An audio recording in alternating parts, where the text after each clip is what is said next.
Hello दोस्तों, नमस्ते, प्रणाम। मैं मीरा नायर अपने यूट्यूब चैनल में सभी दर्शक को प्रणाम करती हूँ। एक देवी पचरा गीत लेके आई हूँ। आप लोग को जैसा भी लगेगा कमेंट बॉक्स में ज़रूर बताइएगा। जय माता दी।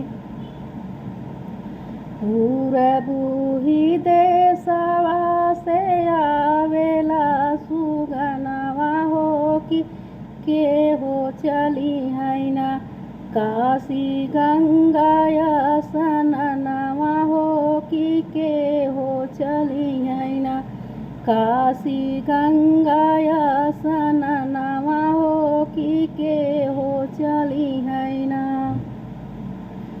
अपने ही चौरिया से बोलै शीतल मैया हो कि हम चलबै ना काशी गंगा स्नानवा हो कि हम चलबै ना काशी गंगा स्नानवा हो कि हम चलबै ना। पूरबूही देशवा से आवेला सुगनवा हो कि के हो चली है ना काशी गंगा स्नानवा हो कि के हो चली है ना काशी गंगा स्नानवा हो कि के हो चली है ना। अपने ही चौरिया से बोलै दुर्गा मैया हो कि हम चलबै ना काशी गंगा स्नानवा हो कि हम चलबै ना काशी गंगा स्नानवा हो कि हम चलबै ना। अपने ही चौरिया से बोलै दुर्गा मैया हो कि हम चलबै ना काशी गंगा स्नानवा हो कि हम चलबै ना।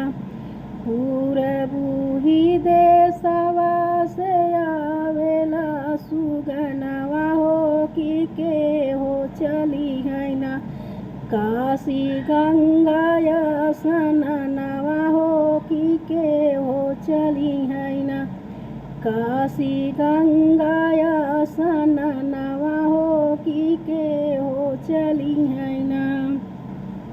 पूरबूही देशवा से आवेला सुगनवा हो कि के हो चली है ना काशी गंगा स्नानवा हो कि के हो चली है ना काशी गंगा स्नानवा हो कि के हो चली है ना।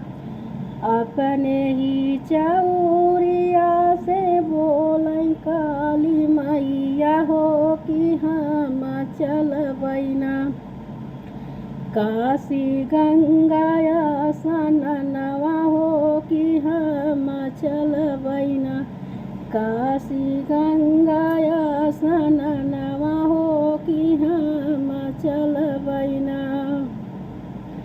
अपने ही चौरिया से बोलै काली मैया हो कि हम चलबै ना काशी गंगा स्नानवा हो कि हम चलबै ना काशी गंगा स्नानवा हो कि हम चलबै ना।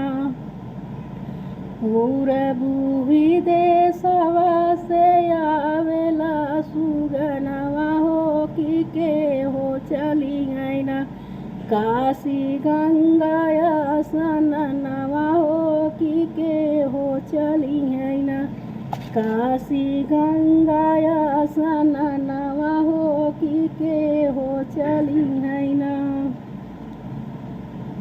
अपने ही चौरिया से बोलै वैष्णो मैया हो कि हम चलबै ना काशी गंगा स्नानवा हो कि हम चलबै ना काशी गंगा स्नानवा हो कि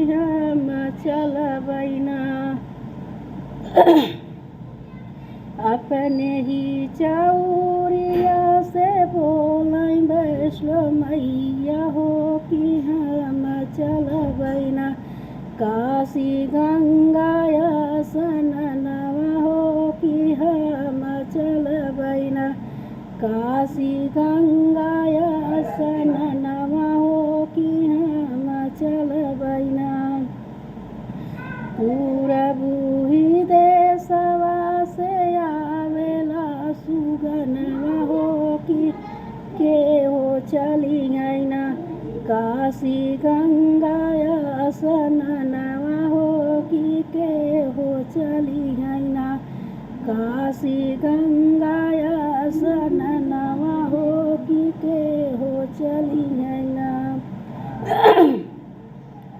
अपने ही चौरिया से बोलै सातो मैया हो कि हम चलबैना काशी गंगा स्नानवा हो कि हम चलबैना काशी गंगा स्नानवा हो कि हम चलबैना पूरबुही देशवा से आवेला सुगनवा हो कि के हो चली गैना काशी गंगा स्नानवा हो कि के हो चली गैना काशी गंगा स्नानवा हो कि के हो चली गैना।